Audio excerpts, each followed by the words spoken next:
यहां पहला प्रश्न है, जीवन समापन के बाद जब कोई वल्लभ कुल आप श्री लीला में पधारते हैं और वैष्णव गोलोक में प्रवेश होता है, मेरा प्रश्न यह है कि इस्कॉन वाले भी गोलोक जाते हैं, द्वारका वाले भी गोलोक जाते हैं, तो हम पुष्टि जीव और दूसरे जीवों में क्या अंतर है, और हमें गोलोक में श्री ठाकुर जी के दर्शन कैसे हो प्रभु, ये प्रश्न है। तो इस प्रश्न के अंदर 3 विभाग है। पहला, उनने बहुत सही स्टेटमेंट दिया है कि अपन सबको गोलोक प्राप्त होता है, पहला। दूसरा, उनका प्रश्न है कि इस्कॉन वाले भी गोलोक जाते हैं, द्वारका वाले मतलब द्वारकाधीश प्रभु में मर्यादा मार्गी क्रम से कृष्ण की सेवा करने वाले भी गोलोक जाते हैं, और हम पुष्टि जीव भी जा रहे हैं, तो दूसरों में और हमारे में क्या अंतर है। उनका बहुत अच्छा प्रश्न है। ये प्रश्न भरूच से आया है, और जिनका है वो शायद अभी हमारे साथ उपलब्ध हो। अभी इसमें इसके समाधान रूप में मैं आपको एक बात बताना चाहूंगा कि वैष्णव संप्रदायों में 2 संप्रदाय तो नारायण मात्र को ही परब्रह्म मानते हैं। पहली बात समझिए, उनके यहां विष्णु परत्व ही निर्णायक, मतलब सबसे ऊपर कौन है उनसे पूछो तो वो कहेंगे भगवान श्रीमन नारायण जो है वो परम तत्व है। तो जो लोग नारायण को परम तत्व मानते हैं, वो नारायण के अवतार रूपों में भले ही क्यों ना कृष्ण सेवा करें, वो अंततो गत्वा जाएंगे तो नारायण के ही धाम को, वो वैकुंठ गमन ही होगा, उनका गोलोकवास नहीं होगा। पहली बात समझिए।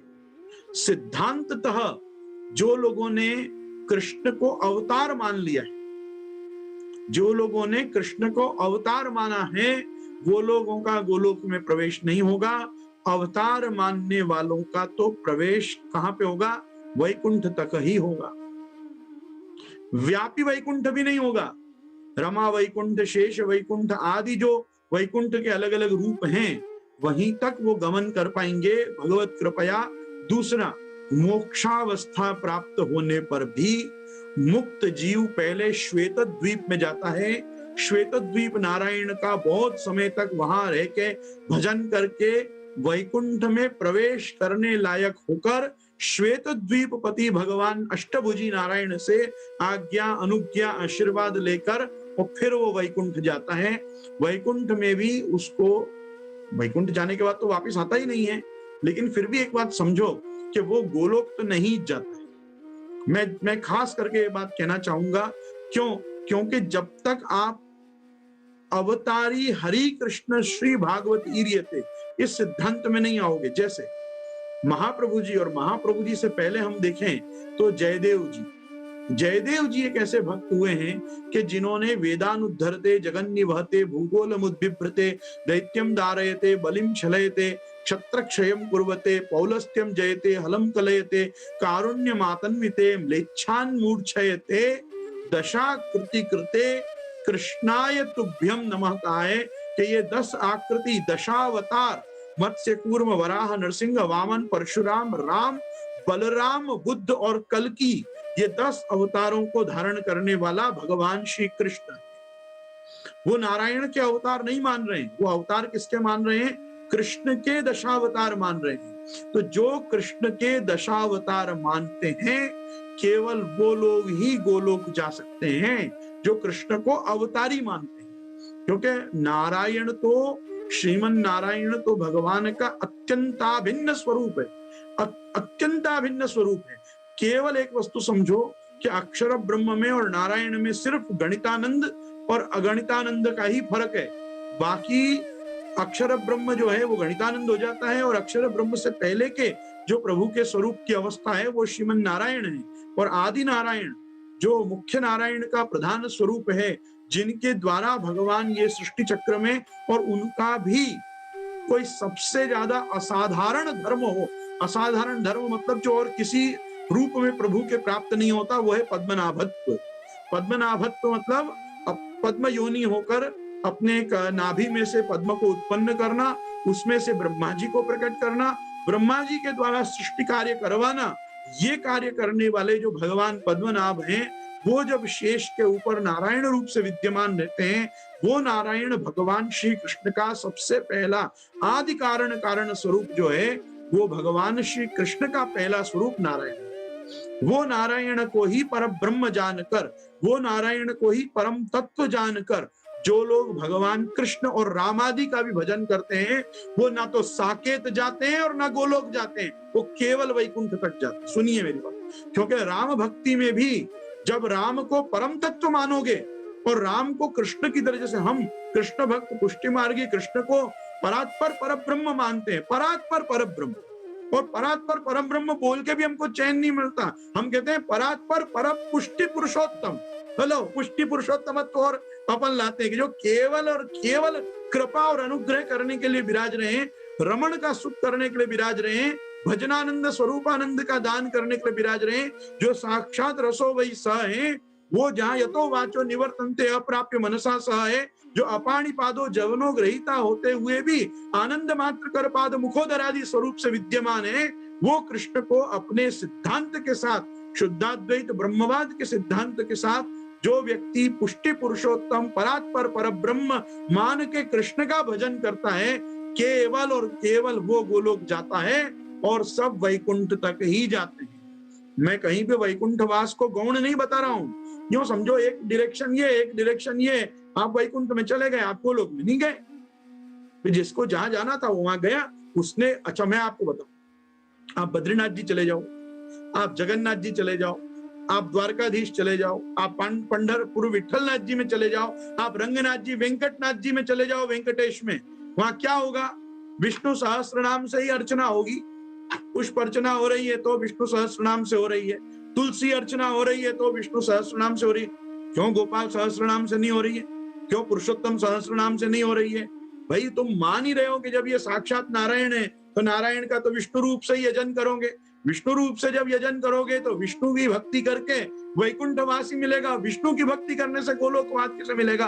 अरे गोविंद गोपाल गोकुलेश्वर जो भगवान विराज रहे ब्रजाधीश, उनकी भक्ति करोगे तो ब्रज में और ब्रज सदृश गोलोक में प्रवेश मिलेगा ना। तो पहली बात तो ये है, इस्कॉन वाले कहाँ जाते हैं, द्वारका वाले कहाँ जाते हैं, हमको नहीं मालूम, और ना हम उनके पीछे गए, ना अब तक मैं गोलोक गया।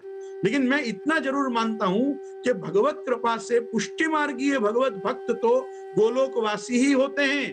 क्यों गोलोकवासी होते हैं? क्योंकि गोलोक से हमारा उद्धार करने के लिए जो पधारे हैं, हम उनकी सेवा करते हैं, हम उनको परात्पर परब्रह्म मानते हैं, और केवल हमारी मान्यता से नहीं, हमारा सिद्धांत भी वो कह रहा है। अन्य संप्रदायों का सिद्धांत नहीं कह रहा है, अन्य संप्रदायों का सिद्धांत कृष्ण सेवा करवा रहा है, कृष्ण की सेवा हो रही है। कृष्ण की सेवा तो उडुपी में हो रही है, उडुपी में विराजमान साक्षात भगवान श्री कृष्ण, कृष्ण नहीं है क्या? वो कृष्ण है, पर वो कृष्ण कौन से हैं? कि जो नारायण के अवतार कृष्ण हैं, जो श्वेत वाराह कल्प आदि अन्य कल्पों में जो भगवान अवतरित हुए, वो हम क्या कह रहे हैं? हम श्रीमद् भागवत में विराजमान सारस्वत कल्पीय जो कृष्ण है, जो कृष्ण आपने अवतार नहीं लिया, आप स्वयं जो भूमंडल में पधारे, सर्वोद्धार प्रयत्नात्मा कृष्ण प्रादुर्बभूवः। हम नंदराय जी के आत्मा यशोदोत्संग लालित ब्रज जन सर्वस्व ब्रज जनार्ति हन गोपी जन वल्लभ परात्पर परब्रह्म पुष्टि पुरुषोत्तम श्री कृष्ण के भजन में लगे हुए भक्त हैं। हम नारायण विष्णु रूप में उसको नहीं देखते, नारायण और विष्णु को उसका रूप देखते। अरे क्योंकि लोगों की दृष्टि, लोगों की बुद्धि केवल नारायण पर्यंत ही जा पाती है, इसलिए ऋषि मुनि तो कृष्ण को दिखाकर भी यही कहते हैं कि हे नंदराय जी, तुम्हारा ये पुत्र है, इसमें सारे गुण नारायण जैसे ही। तो नारायण जैसे ही गुण है। क्यों नारायण जैसे हैं? ये कोई का अवतार नहीं है, ये साक्षात कृष्ण है। कृष्णावतारोत्सव संभ्रम स्पृशन भागवत जी में शब्द है कि ये साक्षात कृष्ण पधारे हैं। कृष्ण योगेश्वरे नंदे नंदस्य ब्रजमागते, नंदराय जी के ब्रज में कौन आ गए? साक्षात कृष्ण आ गए। ये नारायण का अवतार नहीं है, ये नारायण जिसका अवतार है, विष्णु जिसका अवतार है। गर्भोदक्षाई विष्णु हो, क्षीरोदक्षाई विष्णु हो, कर्णोदक्षाई विष्णु हो, कारणार्णव जल में हो, क्षीरोद वैकुंठ में हो, कि गर्भोदक्षाई होके कोई ना कोई अदिति जी के या कौशल्या जी के या देवकी जी के गर्भ में विराज के जो भगवान पधार रहे हो, वो कोई भी रूप में विष्णु अवतरित हो, कोई भी कल्प में हो, कोई भी मनवंतर में, कोई भी युग में हो, पर ये हमारे जो कृष्ण हैं, ये हमारे कृष्ण तो अपनी आविर्भाव और तिरोभाव शक्ति से, मैं त्रिगुणात्मिका सत्वरज तम युक्त माया से पैदा नहीं होता अर्जुन। वो कहने वाला जो भगवान श्री कृष्ण है, वो कृष्ण हमारा उपास्य, हमारा सेव्य, हमारा भजनीय कृष्ण है। इसलिए इस्कॉन वाले और द्वारका वाले कहाँ जाते हैं, वो जरूर अपने अपने धाम को सानंद पधारे। उनको भी गोलोकवास मिलता हो तो मुझे कोई आपत्ति नहीं है, पर गोलोक में भी कौन सी सीमा तक उनको प्रवेश है? क्या वो गोलोक में विरजा पार कर पा रहे हैं? क्या वो गोलोक में गिरिराज जी के तरेटी तक पहुंच पा रहे हैं? क्या गिरिराज जी के अंतरंग निवृत्त निकुंज आदियों में उनको दर्शन हो पा रहा है? क्या उनको सेवा मिल पा रही है? एक बहुत बड़ा प्रश्न चिन्ह है। उनका गोलोक गमन भी संदिग्ध है मेरे हिसाब से। तो क्यों? क्योंकि उनके सिद्धांत में, उनके जो मूल आचार्यों के सिद्धांत हैं, उनमें नारायण ही परम तत्व है, उनमें कृष्ण परम तत्व नहीं है। और जब तक कृष्ण परम तत्व नहीं होगा, कृष्ण से कृष्णात् परम किमपि तत्वम हम न जाने, ये भावना जब तक हृदय में नहीं आविर्भूत होगी, और जब तक भगवान के वचन पे विश्वास नहीं होगा कि मत्तः परतरम नान्यत् किंचिद अस्ति धनंजय, मेरे से ऊपर कोई तत्व नहीं है, नारायण आदि भी सब मेरे ही रूप हैं, मैं नारायण का रूप नहीं हूं, नारायण विष्णु सब मेरे प्रतिरूप हैं। तो रूपम रूपम प्रतिरूपो बभूव इंद्रो माया विरूपीयते इत्यादि श्रुतियों को जो सार्थक करता हुआ भगवान आत्मा रामो पीरी रमत होकर भी जो भगवान रमण का सुख देने के लिए भूमंडल पे आविर्भूत होता है, प्रकट होता है, आविर्भाव अपना करता है, वो कृष्ण जिस मार्ग में भजनीय, सेव्य, उपास्य, आराधनीय होगा, वही व्यक्ति का जो भक्त होगा उस मार्ग का, वही गोलोक जाएगा, अन्य गोलोक नहीं जाएंगे। इसलिए हम पुष्टि मार्गीय लोग बड़े अभिमान के साथ, मतलब स्वात्माभिमान के साथ, गर्व के साथ अपने बाप दादाओं के नाम के पीछे लिख देते हैं गोलोकवासी फलाना फलाना बापा, गोलोकवासी फलाना फलाना बा, वो सब गोलोकवासी थई गया। क्यों थई गया? क्योंकि हमारे मूल आचार्य का सिद्धांत यही है कि हम श्रीनाथ जी, श्री यमुना जी, महाप्रभु जी, गुसाई जी, श्री कृष्ण श्रीमदाचार्य प्रभु श्री विठलेश्वर तथा लीलास्त सामग्री नहीं तत् साम्यम कथंचना, हम लीलास्त सामग्री जो लीला से हमारे उद्धार के लिए आविर्भूत हुई, हम उनकी शरण में गए, हमने उनकी प्रपत्ति स्वीकारी, हमने उनको आत्मनिवेदन किया, हमारा जो कुछ था हमने उनको दिया। जो गोलोक से आए हैं हमारे लिए, इस मृत्युलोक से हमको ले जाएंगे भी, वो कहाँ? अपने साथ ले जाएंगे। ये तो सर्वाणि कर्माणि मयि सन्न्यस्य मत्परा अनन्येनैव योगेन माम ध्यायन्त उपासते तेषाम अहम समुद्धर्ता मृत्यु संसार सागरात् भवामि नचिरात पार्थम मय्यावेशित चेतसाम। मय्यावेशित चेतसाम तो अपन हो नहीं रहे और पूछ रहे हैं यहाँ जाऊंगा वहां जाऊंगा। मैं तो वैष्णव से ये प्रश्न करता, वैष्णव से एक ही बात कहना चाहता हूँ कि गोलोक मतलब हमारे में और अन्य जीवों में क्या फर्क है, ये मत सोचो। ये सोचो कि हम जो हैं, हमारी उत्पत्ति ही भगवद रूप सेवार्थम तत्सृष्टि ही, हमारी उत्पत्ति भगवान ने अपनी खुद की सेवा कराने के लिए की है।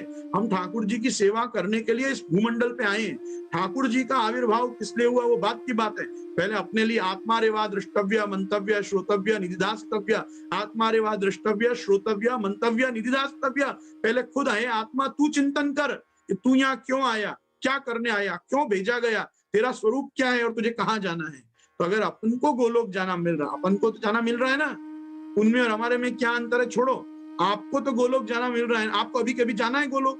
अभी तो नहीं जाना है। घर को गोलोक बना दो, घर को गोकुल बना दो। अब आदमी ये मरने के बाद की चिंता क्यों कर रहा है? अभी तो जीवन नरक बना रखा है, पूछ रहा है गोलोक जाऊंगा, वहां जाऊंगा, वो भी जा रहे हैं, मैं भी जाऊंगा, तो उनमें और मेरे में फर्क क्या? तुम्हारे में फर्क यही है कि तुम्हारा आज भी घर गोलोक होना चाहिए। अगर तुमने आज अपने जीवन को गोकुल और गोलोक नहीं बनाया है, तो बाद में तुम वहां जाओगे कि नहीं जाओगे, इसमें मेरे को संशय है। क्यों? तुम्हारे जीवन में वो चीज नहीं आई है, वो ढंग से आनी चाहिए। अपने जीवन को पहले श्रीमद गोकुल, अपने घर को ब्रजमंडल, अपने हृदय को लीला स्थली, मतलब देखो महाप्रभु जी की वाणी बोल रहा हूं मैं इस समय पे, नमामि हृदय शेषे लीला क्षीराब्धि शाइनम लक्ष्मी सहस्त्र लीला भी सेव्यमानम कलानिधिम। वो कलानिधि को प्रति हृदय रूपी शेष पे तो पौड़ाओ, पहले वहां तो पधराओ, पहले अंदर तो आए। बाह्यभ्यंतर भेदेन अंतरस्तु महाफलम कहा है ना, तो अंतरतम हृदय में तो पहले ठाकुर जी पधरा लो और वो वहां सतत विराजे, कुछ ऐसी व्यवस्था करो, वहां पे आविर्भाव तिरोभाव प्रभु करते रहे। उससे क्या लाभ है? आए गए आए गए, आसुरावेश भगवदावेश, आसुरावेश भगवदावेश, ये खेल कब तक और क्यों? प्रयास करो भगवदावेश बना रहे, क्या जरूरत है आसुरावेश की? तो कहने का तात्पर्य सिर्फ ये है कि हमारे में और उनमें बहुत फर्क है। हमारे मूल आचार्यों का सिद्धांत ही ऐसा है कि हम चाहें कि न चाहें, यदि हम शरणागत हुए हैं, यदि हम आत्मनिवेदित जीव हुए हैं, तो हमारी प्रपत्ति, शरणागति और आत्मनिवेदन रूप भक्ति के प्रभाव से हम तो श्रीमद गोलोक में जाएंगे ही। श्रीमद गोकुल के जीव हैं और गोकुल को पेंडो न्यारो, गोकुल को पेंडो सबसे न्यारो है, हर प्रकार से अलग ही अपनी व्यवस्था है। इसलिए अपने को अन्यों के साथ खुद को नहीं तोलना चाहिए। दूसरे लोग भी बहुत आदरणीय हैं, उनके सिद्धांत भी अति दिव्य हैं और उनके मूल आचार्यों ने भी एक कली कलमश से उनको छुड़ाकर वैकुंठ तक भेजने का भी यदि कोई मार्ग प्रशस्त किया है तो वो सराहनीय कार्य है। ऐसे घोर कलिकाल में भी व्यक्ति को यदि वैकुंठ गमन भी मिल रहा है ना, तो मैं कहूंगा 1000 स्वर्गों से, करोड़ों स्वर्गों से वैकुंठ में एक क्षण, एक निमेष मात्र भी वास करना, उनके उसके दर्शन हो जाना भी परम भाग्य है। लोग तो आज भी मरे बाद लिखते हैं देहावसान, आज भी लिखते हैं स्वर्गवास, जल्दी से कोई नहीं लिखता वैकुंठवास, क्योंकि जीवन हमेशा स्वर्ग नरक में ही गोते खाता रहता है। तो लोग आज भी अपने बाप दादाओं के पीछे क्या लिखते हैं, देहावसान हो गया इनका। हमारे देखो हमारे काफी हैदराबाद के लोग बैठे हैं, हैदराबाद में तो संबोधन कैसा है, बुझ गए, ये तो बुझ गए, मतलब कोई आत्म ज्योति जो टिमटिमा रही थी वो पूरी हो गई। तो कहने का तात्पर्य ऐसा ये सब नहीं होना चाहिए। हमारे को अपने जो दिवंगत जो हुए हैं सब बड़े, उनके प्रति भी उनके गोलोकवास की कामना अपने हृदय में होनी चाहिए। देखो अपन कोई ऐसे थर्मामीटर जो बैरोमीटर्स लेके नहीं बैठे हैं कि जो चेक करें कि जो गया वो धुंधुकारी था कि गोकर्ण, पर कम से कम अपने को अपने मार्ग की शरणागति, आत्मनिवेदन पे विश्वास होना चाहिए कि नहीं, अगर इस मार्ग से वो दीक्षित हुआ था, सुसंस्कृत हुआ था, तो वो अभी गोलोक में ही विराज रहा होगा। मैं इस प्रश्न का यहीं तक उत्तर देना चाहूंगा।